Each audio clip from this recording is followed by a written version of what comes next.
Y nuestro tercer invitado, José Carlos Bermejo, este tema de la atención, la prevención, es solo una parte del mucho trabajo que se hace en el Centro de Tres Cantos, pero ¿qué nos puede decir también en este balance? Tengo que decir, además de agradecer la confianza por invitarme y demás, que no me considero experto, sino que he aceptado la participación en una mesa de experiencias por tener esta experiencia de haber buscado algo que creo que todavía está pendiente, en una gran medida, que es escuchar también a los que cometen estos delitos, los han cometido, escuchar a los victimarios. Ahí la sociedad tiene mucho que hacer todavía si el objetivo es realmente construir una sociedad, una cultura de protección para prevenir y cuidar a quien está sufriendo. Me parece que queda mucho por hacer en las escuelas, creo que queda mucho por hacer en el ámbito de la formación de las personas que tienen roles de liderazgo, queda mucho por investigar. Y para investigar hay que situarse con la mirada de un investigador que no tiene ya los resultados antes, sino que tiene que abrir los ojos para buscar qué pasa para que esto suceda, no solo cuánto y cómo sufren algunas de las personas implicadas. Bien, pues ya que estamos contigo, José Carlos, vamos a empezar ya a entrar un poco más, a profundizar en estas experiencias. Precisamente nos cuentas que vuestro trabajo, vuestra preocupación, la tuya en concreto, se ha centrado en los victimarios, en las personas que han cometido los abusos y que quizás son los últimos de los últimos. Se encuentran en una situación muchas veces pues de marginación, de olvido dentro de la propia Iglesia, dentro de la sociedad. ¿Cómo se comienza y se trabaja en ese acompañamiento? Bueno, desde mi experiencia, a mí lo que me ha pasado es una serie de acontecimientos que fueron para mí estimulantes para interesarme por este mundo. Recuerdo una vez que estaba en Medellín y se me acercó una niña, porque después de un encuentro que era para jueces, fiscales y policías que trabajaban con las víctimas de la violencia. En aquel hotel, después del encuentro, se organizó también un encuentro para las propias víctimas menores de edad y me asignaron una sala y se hizo cola, curiosamente, en el hall de niños que estaban esperando que yo les escuchara y les atendiera. Aquella niña de 13 años que había sido abusada durante año y medio, un día sí, otro no, por su padre, con quien vivía, con su madre ya no vivía, aquella niña se quejaba también de cómo no había sido atendida bien por los profesionales a los que estaba acudiendo.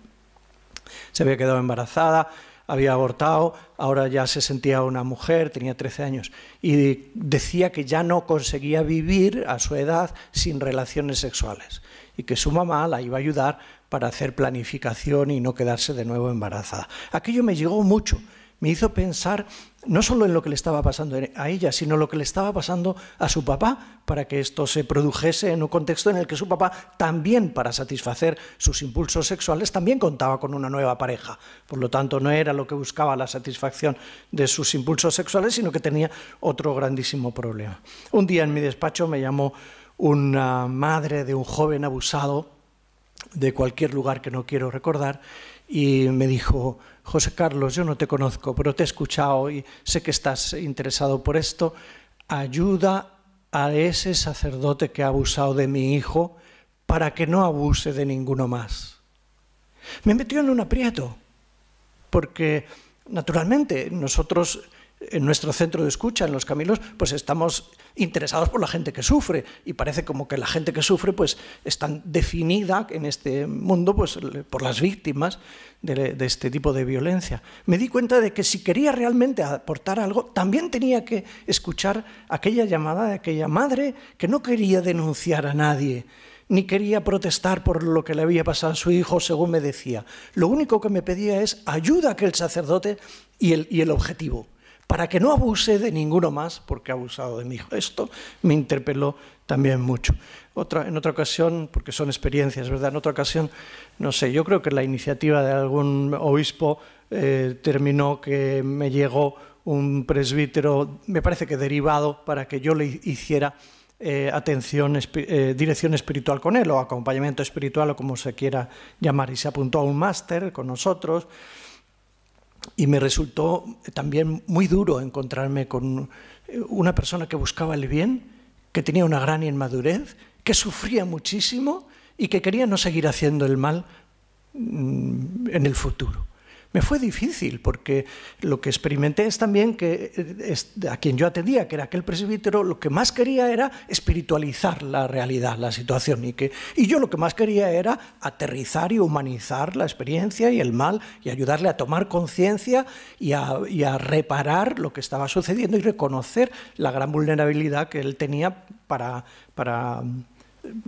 seguir viviendo sin volver a caer en la tentación de estos impulsos mal controlados y de las fantasías que hacía. Y por último, en el campo de las experiencias, lo que me ha motivado, ¿no? Pues decidí escuchar a las personas abusadoras y me pareció que lo mejor que podía hacer es ir donde los tenía seguros, digamos que es en la cárcel. Me costó más de un año tener permiso para entrar en la cárcel. Y entré 5 veces y salí 5 veces, porque no hubo juicio. Y conseguí grabar, que creo que para mí, desde el punto de vista de la investigación, fue un éxito, conseguí grabar unos cuantos testimonios que después recogí en un libro sin éxito editorial, Doble drama, humanizar los rostros de la pederastia, donde yo lo que hablo es lo que me contaron, lo que grabé, la transcripción de lo que grabé de estas personas que habían cometido este terrible abuso. Y entonces mi objetivo es que quiero conocer para comunicar a los demás y que conociendo podamos juntos parar esta dinámica de abuso del poder y de abuso de menores. Esta experiencia fue muy, muy fuerte para mí.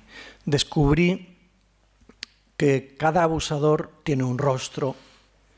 Descubrí que escuchando a muchos, no todos, abusadores, también estaba escuchando víctimas, porque habían sido víctimas en la infancia. Descubrí que estaba con pobres, muy pobres, desde el punto de vista de las capacidades no solo cognitivas, sino fundamentalmente afectivas del corazón, capacidades sociales, relacionales. Estaba con gente muy pobre y descubrí algo que tardé en darme cuenta. Que es que también el abusador tiene madre, frecuentemente viva. También tiene pareja, conviviendo o sin convivir. También tiene hijos. Y para mí fue un gran hallazgo, si yo quería acompañar en el sufrimiento con ocasión de esta lacra, fue un gran hallazgo darme cuenta de que me tenía que interesar de alguna manera por la familia, porque lo mismo que la víctima tiene familia y han de ser destinatarios de nuestra atención para construir una cultura de protección y de una cultura samaritana, también los abusadores tenían familia que estaban sufriendo horrores por lo que les había pasado, tener un hijo o tener una pareja abusadora.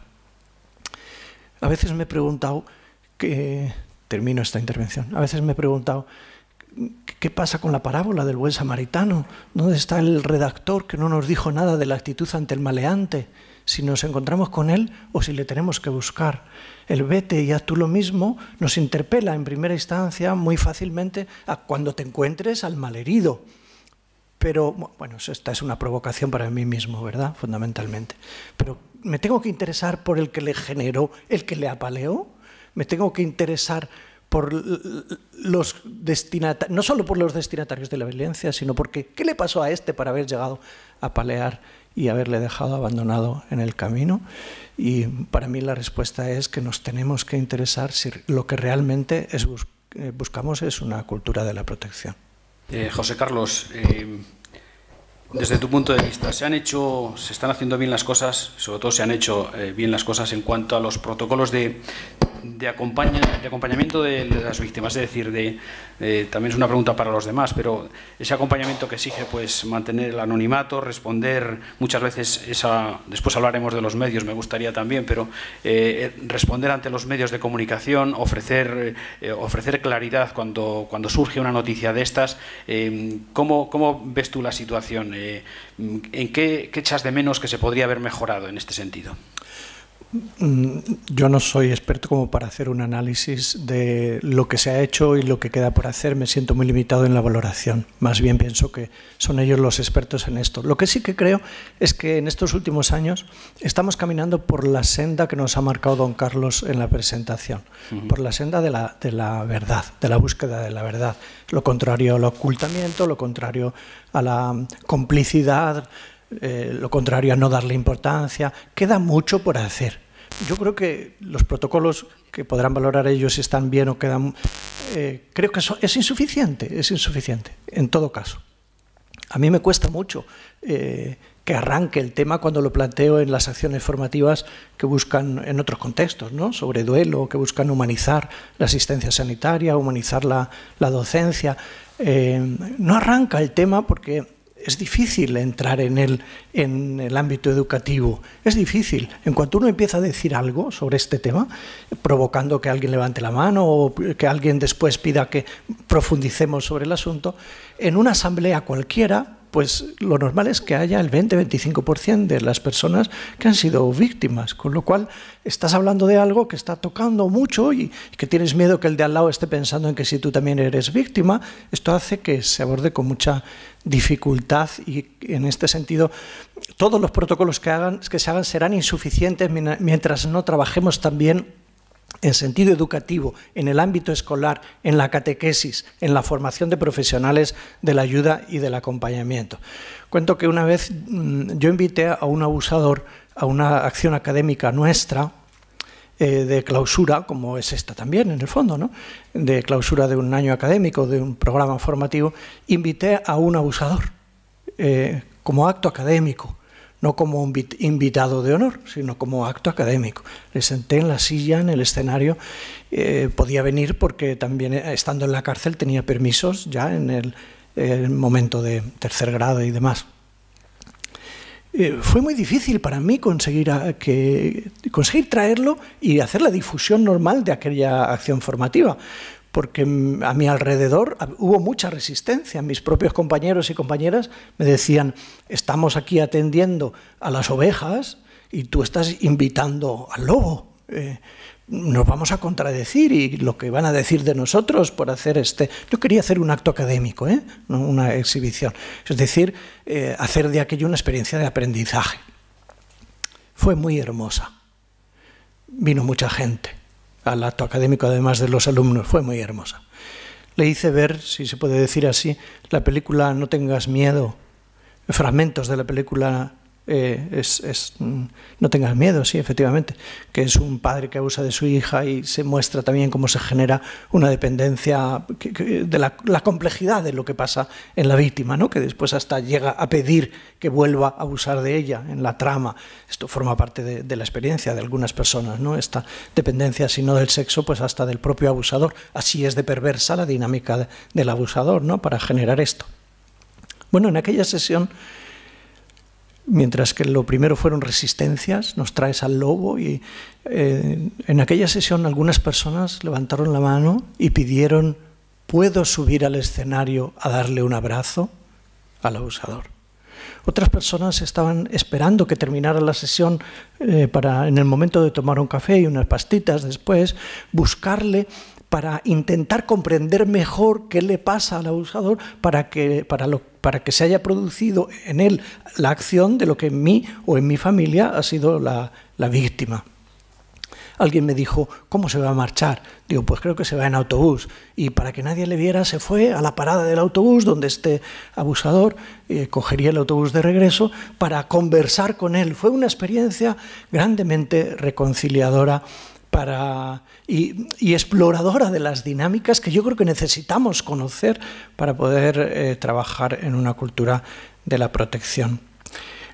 Quizás lo más bonito del todo es lo que me ha pasado más veces después, que es que con ocasión de haber hecho acciones formativas sobre este asunto e intentando escudriñar las dinámicas del abuso, interesándonos por los abusadores, muchos de los participantes, escuchando y participando en esta sesión, han emprendido caminos de narración de su experiencia de ser abusados y han arrancado lo que no habían arrancado nunca.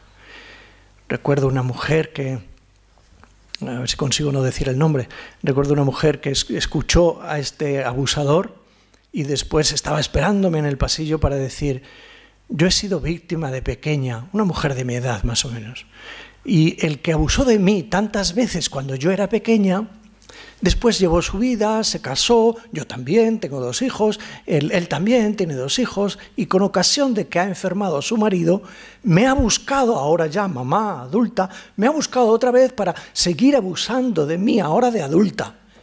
Y yo estoy en una trampa tan grande que le estoy esperando y me someto. Además, no solo de los abusos sexuales, sino de la violencia y la conducta sádica que tiene contra mí. Claro, fue su primera vez que arrancó los motores para decir: necesito ayuda, porque no solo fui víctima, sino fíjate lo que me está pasando en este momento y no sé cómo romperlo, no sé cómo romperlo. Bueno, ahí se está construyendo una historia de acompañamiento que son, yo creo que hay que decir, buenas noticias, ¿no? De ayuda a todos los implicados, como a las madres, insisto, de unos y de otros, y a los hijos y a las parejas. Porque qué importante es... Parece que es intrínseco al periodismo la búsqueda de titulares, y claro, hay que llegar, hay que provocar la atención, ¿no? A mi juicio, los medios de comunicación tenéis muchísimo poder para esto y por lo tanto muchísima responsabilidad para construir una cultura de la protección, pensando en el futuro, pensando en que se promueva más la escucha a las personas que sufren con ocasión de esto. La clave creo que nos la ha puesto don Carlos Osoro al principio, y vuelvo sobre ella, que es la verdad. Y el titular no siempre hace honor a la verdad. Yo me considero, digamos, entre paréntesis, más experto en los problemas éticos que tienen que ver con el final de la vida: eutanasia, encarnizamiento, sedación, paliativos. Me doy cuenta también cuánto riesgo hay en los medios de comunicación de hacer una especie de pornografía de la muerte, como dicen varios autores, ¿no? De búsqueda de lo que más llama la atención para que el titular sea consistente o para que la imagen sea suficientemente macabra como para atraer la atención. En este mundo donde hay tanto sufrimiento, existe también este riesgo, no solo de identificar a las personas y generar tanto malestar posterior, porque está en juego la vida posterior, ¿no? De unos y de otros, familiares, y considerando a todos, que es mi esfuerzo y quiere serlo esta mañana, incluir a todas las personas que sufren en torno a este problema. Lo que sí que creo es que el silencio es cómplice de los medios, de la escuela, de la iglesia, de la familia. Hay una complicidad en no querer hablar de esto, y a veces no querer hablar es una perversión de quien quiere ocultar, y a veces es sencillamente pues un no tener integradas las propias dificultades personales de la institución grande a la que pertenecemos o de la propia sociedad. Así que hay que hablar. Estamos en casa de los claretianos y con mucho cariño recuerdo a un claretiano que nos daba clase de moral, y falleció hace muy poquito, al dar clase, en algunas ocasiones daba un puñetazo en la mesa y decía: hay que hablar, y de esto hay que hablar, que en paz descanse. Creo que de esto, como estamos haciendo ahora en el fondo, José Vico, que en paz descanse, hay que hablar de esto, hay que hablar. Se refería naturalmente a las cuestiones éticas que tenían que ver con la moral de la persona, moral de la vida. Hay que hablar, y no hablar como dentro de una familia también. No hablar es abrir las puertas al oscurantismo y a que esto sucediendo no sea luego denunciado o no sea parado por la primera víctima, que es el niño, la niña, ¿no? El propio niño, la niña. Si de esto se ha hablado, en más de una ocasión podría poner barrera a la dinámica, no solo de tocamiento, sino verbal, que precede, para manipular de tal manera a la persona que digamos, pues se convierte en alguien sometido, sometida, ¿no? Hay que hablar. Nosotros ahora hemos hecho un esfuerzo desde el Centro de Humanización de dar voz a unos y otros. Lancé una entrevista a nuestra base de datos, miles de registros, y nos respondieron 213 personas. La mitad de ellas, 111 víctimas. Caramba, tengo que decir que, como se trata de experiencias, tengo que decir que trabajar en esto me ha hecho llorar en unos cuantos días. No es que yo me considere muy llorón, pero durante los días que recibía los resultados de la investigación, al ir a la pantalla y ver los testimonios, no solo numéricos, sino lo que nos contaban, se me caían las lágrimas. Pero Dios mío, otras 10 víctimas que nos están contando lo que ha pasado, ¿no? Y curiosamente, inesperadamente, pero buscado, nos respondieron también 6 abusadores, 3 hombres y 3 mujeres, algunos de los cuales decían que estaban en activo, pero que esto les interpelaba, de los cuales solo teníamos el correo electrónico, esto les interpelaba para cambiar. Cuando ya estaba cerrando este trabajo sobre Objetivo Cero Víctimas, historias de esperanza para la prevención, cuando ya estaba cerrando me llegó un correo electrónico de un médico que me decía que llevaba 10 años en los procesos de ayudar a las madres después que habían dado a luz, a las que habían recibido anestesia para hacer la cesárea, tocamientos y abusos en esas circunstancias. Dios mío, de esto, si no hablamos, no solo no lo sabemos, sino que si no hablamos es mucho más difícil trabajar contra ello. Por eso los medios creo que tendrían que tener en su agenda hablar de esto no solo con ocasión del caso que llama la atención y que se hace especialmente macabro, o que por pertenecer el abusador o la víctima a un grupo, cualquiera que sea, nos llama particularmente la atención, o estar en campaña de algo, sino que de esto tendría que estar en la agenda educativa que formara parte también de los objetivos de la comunicación de los medios. Es lo que he descubierto en este tiempo de interés y de búsqueda de personas que sufren con ocasión de este drama de los abusos sexuales a menores dentro y fuera de la Iglesia, en cualquier institución, fundamentalmente en la familia. Lo que he descubierto es que la compasión no tiene que tener límites.